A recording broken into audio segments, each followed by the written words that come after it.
If you think the election will be over when CNN and Fox News and the other stations call it, if you think the election will be over when one candidate gets 270 electoral votes, you're wrong.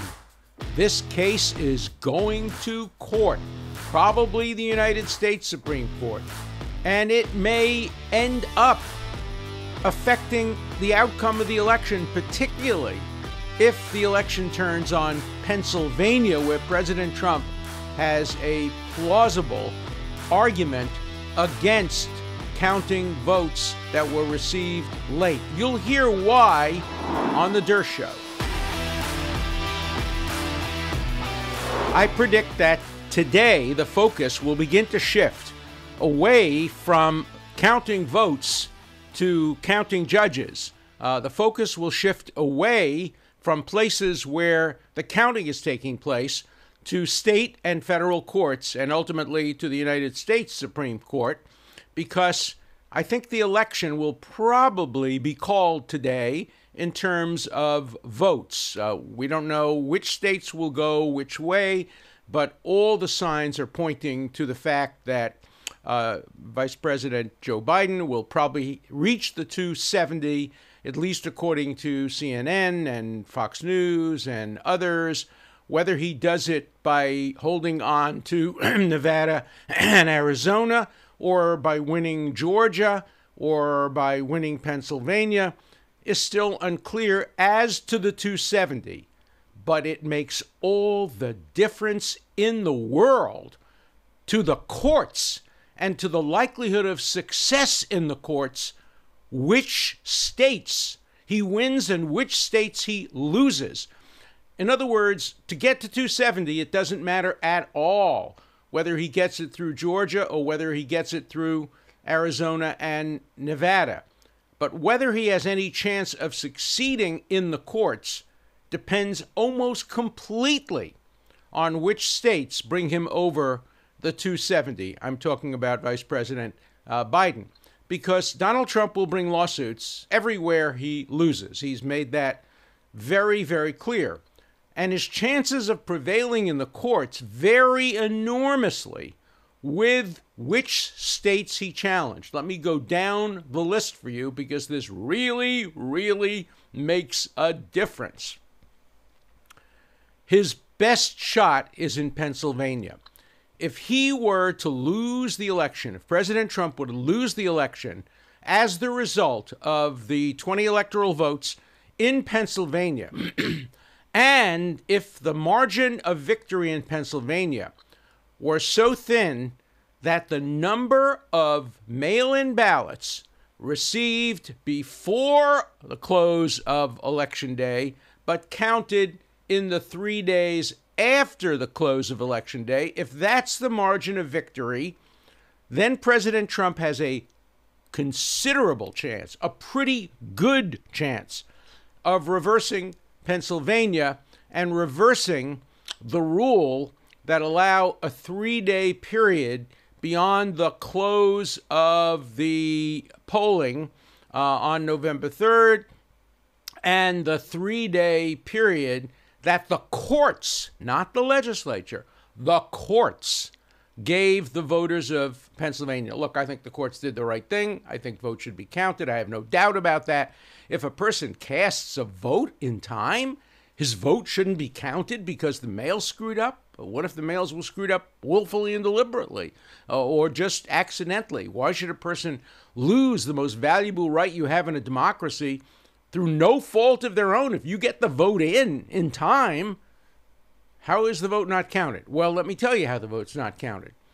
The Constitution sets out very specific rules for who gets to decide these issues. It talks about the state legislature, not the state judiciary. It says the state legislature gets to decide the terms of voting. So if you have a situation where the Pennsylvania legislature has decided, rightly or wrongly, I think wrongly, I'm convinced it's wrong, but if they've decided they're not going to count votes that were cast on time but came in late, unless they're military votes, they make an exception for military, overseas military votes. But if an ordinary voter sends in the ballot on November 1st or 2nd, but it doesn't get to the voting place until November 4th, that's what the legislature seems to have decided. And the courts have said, no, that's not fair. Particularly in the age of COVID, that's not fair. We have to give them the 3-day grace. Well, where does the 3 days come from? It's just made up. Why not 5? Why not 7? Why not 2? And courts are not usually in the business of drawing arbitrary lines. That's the job of the legislature. The legislature decides what the lines are, and they can be arbitrary as long as they're not unconstitutionally unreasonable. But here the court drew the line. And President Trump's lawyers would have, I think, a strong case. Not a case I would agree with. If I were a judge or a justice, I would not accept this argument. But I'm not. And there are 9 justices of the Supreme Court now. And at least 3 of them, perhaps even 4, have already indicated that they're sympathetic to this Trump argument. It's very similar to the argument that prevailed in Bush versus Gore 20 years ago. Namely that it's the legislature, not the courts. In that case, it was the Florida courts that made decisions about recounting, and the Supreme Court threw that out in a 5-4 partisan vote. So whether you like it or not, and I don't like it, whether you approve of it or not, and I don't approve of it, it may very well come down to whether 5 justices in the Supreme Court, maybe 6, maybe 4, we don't know. We don't know how Justice Barrett will vote, if she votes at all, whether she'll recuse herself or vote. But it may come down to discounting all of the ballots that were sent on time to Pennsylvania, but were counted and received only afterward. In fact, the Supreme Court laid a foundation for that in its 4-4 decision.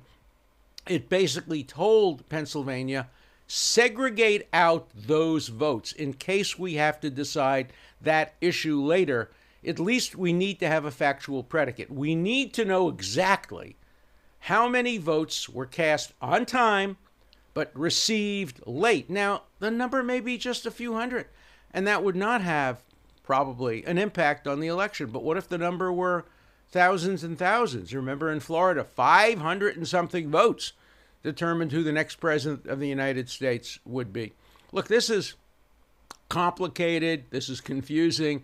Is this part of American democracy? I spent yesterday, and I suspect I'm going to spend a good part of today, trying to educate foreign audiences about the intricacies of American elections. I spoke to Russian television, Chinese television, French television, Israeli television, British radio and television, and today I'm again speaking to more foreign countries.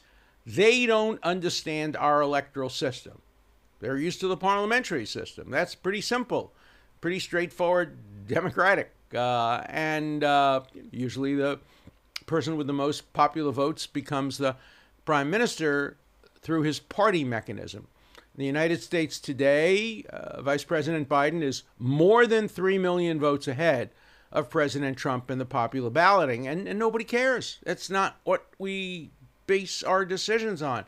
Everybody is looking instead about the 8,000 vote lead that Biden has in Nevada, the 60,000 lead he has in Arizona, the lead that is shrinking for President Trump in Georgia and Pennsylvania.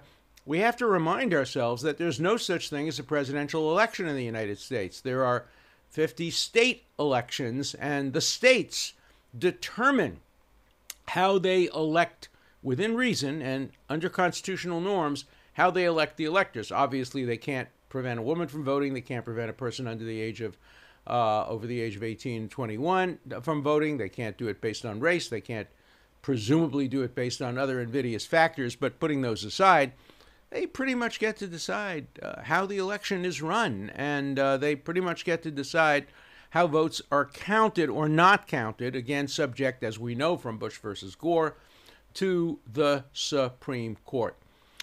So the attention is now shifting, and I want you all to pay attention to the right issues. I think we pretty well know who's going to get the 270. So less attention on that. Of course, we all want to pay attention to that because, it's conceivable that enough votes will shift on both sides in a direction different from the way it now looks, and President Trump could emerge with the 270. That seems right now pretty unlikely, possible, but unlikely. But the key issue has become now which state or states are going to determine the 270. If it's Pennsylvania, Trump has a really good chance. I don't like it. I don't approve of that argument, but a pretty good chance of ultimately prevailing. If he wins on the basis of Arizona and Nevada, the challenges there seem much less persuasive. They're not really based on constitutional arguments, clear constitutional arguments. They're based more on, well, there may have been some fraud here, there may have been some lack of transparency here. The relief you get for that is far less obvious than the relief you would get if the Supreme Court were to rule that late received ballots don't count. You just don't count those ballots, and then you decide the election on all the votes beside those ballots. So the Pennsylvania issue is clear. Nevada, Arizona, not clear. Georgia, there's going to be a challenge.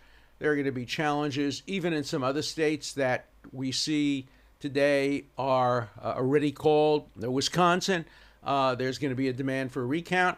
Perfectly legitimate, authorized under law. Some states say if it's 1%, you get a recount. Some say if it's 0.5%. Some say 0.1%. Some do it in terms of numbers rather than in terms of percentages. That's all part of our system of federalism, our system of checks and balances. That's part of America. You can't complain about that. That's our system. But what the real issue is whether the election is going to be determined by the voters or by 9 people who get to vote twice. 9 justices. They get to vote for their preference, and they're entitled to. Some justices, by the way, throughout history, Justice Harlan, didn't vote. Even though he felt strongly, he didn't vote. He said, I'm a justice. I have to stay above politics. I don't want to even vote in elections. Today, justices vote. In Bush versus Gore, several of the justices made it clear who they voted for. Justice O'Connor particularly stormed out of a party, an election party, complaining bitterly that George Bush was going to lose the election and that Al Gore was going to win the election. But Sandra Day O'Connor was always very partisan, always a Republican first and a justice second. And that was from the beginning of her career to the end of her career. She did some very good things, but she was among the most partisan justices. Ruth Bader Ginsburg was extremely partisan. She berated President Trump repeatedly and said some nasty things which got her in trouble with some people in the media and some observers of the judiciary. Look, they're human beings. They're human beings. Not only do they get to vote and express their views, but they have interest in the outcome of the election. In Bush versus Gore, Justice Scalia's son was up for a big job in the Bush administration, but he didn't recuse himself.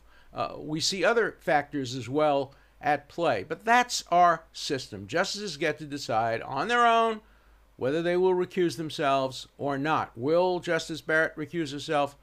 I think she might think about that because she has a 40-year career. This would perhaps be a stain on her career if she were to cast the deciding 5-4 vote, who the president's going to be. Look, it's unlikely this scenario will occur. Why? For it to occur, the decision has to be based on Pennsylvania, not on any of the other states. That's possible, but statistically less likely than other scenarios. Second, even if it's in Pennsylvania, the number of sequestered votes, the number of votes that were cast on time but received late, have to be sufficient to determine the outcome of the election. If that perfect storm occurs, we could see a 5-4 Supreme Court decision. I don't think anybody will be happy. I mean, people will be happy with the outcome if it serves their interest. But in America, we want to see elections decided by the people, not by the courts. Once a century, Bush versus Gore is quite enough. To have 2 elections in 20 years decided by the courts would, I think, strain the integrity and credibility of the Supreme Court, perhaps beyond repair, especially if the decision were partisan, 5-4, unconvincing, the way Bush versus Gore was utterly unconvincing. In fact, Bush versus Gore was so unconvincing, it didn't even convince the people who wrote it, because they have a statement in the opinion saying, don't ever cite this opinion. This opinion is decided for this case and this day only. So, my hope that the election is decided in a decisive manner. I'm not telling you who I favor, who I voted for. I prefer to see it decided in a decisive manner by the voters in a way that precludes the courts from interfering. If the courts do get involved, hey, that's part of our system, that's part of our process. In the end, whoever loses must accept the final verdict of our system of justice. That's the American way. I have to tell you, I think this has been a relatively clean election. The claims of voter suppression have been less than in previous elections. There have been some, of course. The claims of voter fraud, less than in previous elections. There's been some. Of course, there always will be. There have been claims of lack of transparency, and that's an important point, and that should be dealt with. But on balance, it looks like a pretty good election. Also, we haven't heard very much about interference from Russia, interference from China, interference from Iran. I think we've monitored those situations and made it very difficult, never impossible, but very difficult for foreign influences to impact on our election. So we have an election. We will have a result, if not today, tomorrow, or the next day. It will not be a definitive final result until all court cases are decided, if court cases are brought. And my final word, court cases will be brought depending on how the votes go in various states. So keep watching the states, but focus on them not for the 270, because we're pretty sure that will probably be achieved in the next day or so. But pay attention to how these states end up impacting the election. Keep your eye on Pennsylvania. If Pennsylvania determines the effect of this election, we're in for a long period of judicial proceedings, ultimately culminating perhaps in a Supreme Court case.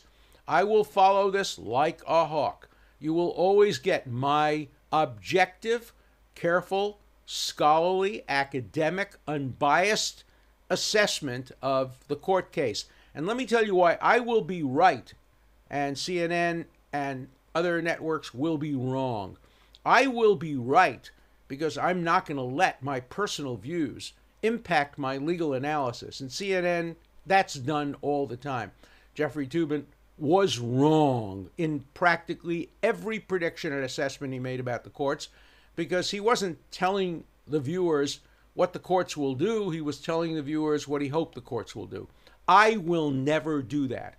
On the Dersht Show, you'll hear it straight, you'll hear careful analysis, and you will hear analysis that will almost certainly turn out to be right. So please keep watching, keep listening, keep sending questions to the Dersht Show, your center for constitutional and legal analysis of the ongoing election. Time to go to our callers now on the Dersht Show. Mark in New York. I'm an attorney in New York. I had a question about this election. I see now that President Trump has lawyers suing in both Pennsylvania and Michigan, I believe, to stop the voting count. I've heard of recounts. I've never heard of suing to stop the voting count for lack of access. If you could comment on whether that's a reasonable basis for a lawsuit and what exactly it means, that would be great. Thanks for your great question. Look, I don't think there's any basis for a lawsuit stopping a count or a recount, but the Supreme Court of the United States disagrees with you and me. In Bush versus Gore, they stopped the recount. They stopped a recount that might very well have produced a Florida victory for Al Gore. In the Pennsylvania case, there is an argument not for stopping the count. I don't think there's any argument for that, but an argument for segregating out the votes that came in after the legislatively defined deadline. And then the Supreme Court will have all the votes in front of it and can decide which votes count and which votes don't under Article 2 of the Constitution. I don't see any basis ever for stopping a count. What's the harm of getting more information? The court can then decide what to do with that information, but why ever stop the count? I wrote against that in my book, Supreme Injustice, my critique of Bush versus Gore, and I'm sticking with my position. Don't stop counting. Count and then decide later what you want to do with the votes. Now for our next question. Mr. Dershowitz, I think you really need to jump in and help Donald Trump win this election. You're probably the only smartest person that could figure this stuff out. Go get him. Thanks for the confidence. I will express my honest views on the Dersh Show, but I'm not going to become involved in the legal case here. I did my duty. I defended the president against impeachment charges, which I believed were unconstitutional. I only take cases where I strongly believe in the principle. I don't take cases based on personal preferences or partisan views. So even when I defended the president against an unconstitutional charge, I didn't talk about President Trump in my speech in the Senate. I talked about the Constitution. I talked about the presidency, and that's been my constitutional position right from the beginning when I was involved in the Clinton case, when I was involved in Bush versus Gore, when I represented Senator Alan Cranston on the floor of the Senate. For me, it's always principle over partisanship. Our next call is from Kate in New York. Alan, we love you. We think you're probably one of the most honest lawyers in the country. We're on Trump's side, number one, because every time they attack him, he ends up being right. How do they have 3.3 million people votes counted in Pennsylvania when there's only 3.2 million people? My name is Kate. I'm from Long Island, and I voted President Trump all the way. He will win this. Well, thanks for your call. Again, you can be as partisan as you want on this show. You can express your views. I may agree or disagree, but I'm not going to express my own personal partisan views. I'll express my own political views generally, and certainly my own constitutional views, but I'm not going to be a rooting section for either candidate. But you go ahead, express your views. This is a forum for all points of view to be heard. Thanks. Our next call is from the Keystone State of Pennsylvania. Clifford. I was a poll watcher, and we need your help. We're confused and deeply concerned right now.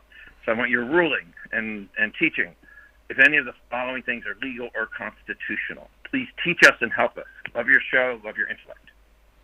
The problem we're having is, number one, did you know that Pennsylvania is permitting the use of drop-off boxes that are not through the United States Postal Service? They are not dated or secured in any way. Is that legal or constitutional? Number two, did you know that there is no custody of the vote that allows us to know who actually voted the mailed-in vote? We can't even match the signature so anyone can sign it, so anyone is allowed to sign it. We can't be sure if they're creating ballots now, after the election, after the date, and using them to cheat. Number three, did you know that the Democratic Party has stopped the Republicans, including me, from properly observing the mailed-in votes by changing the rules so our observing was canceled? Me and the other watchers are canceled from even doing our constitutional duty. They have removed all of us from the area where they are opening and counting the votes, so we can only watch it with cameras. We can't even check it out. Can any of this be legal or constitutional? It feels like, obviously, that they are just putting in the votes they need in order to win Pennsylvania for the Democrats. And we're extremely upset, and we need your wisdom and thoughts and actions that we need to take. Thank you, Professor Dershowitz. Love your show. Great question, and there is a constitutional answer. The state of Pennsylvania has the right to determine how their elections are conducted as long as what they do is consistent with the federal Constitution. So they do have the right to do much of what you've said. The question that is really most disturbing is not allowing poll watchers to have direct access to the ballots so that they can actually see them. I don't understand what the reason for that is, and I can't see any rational basis for that.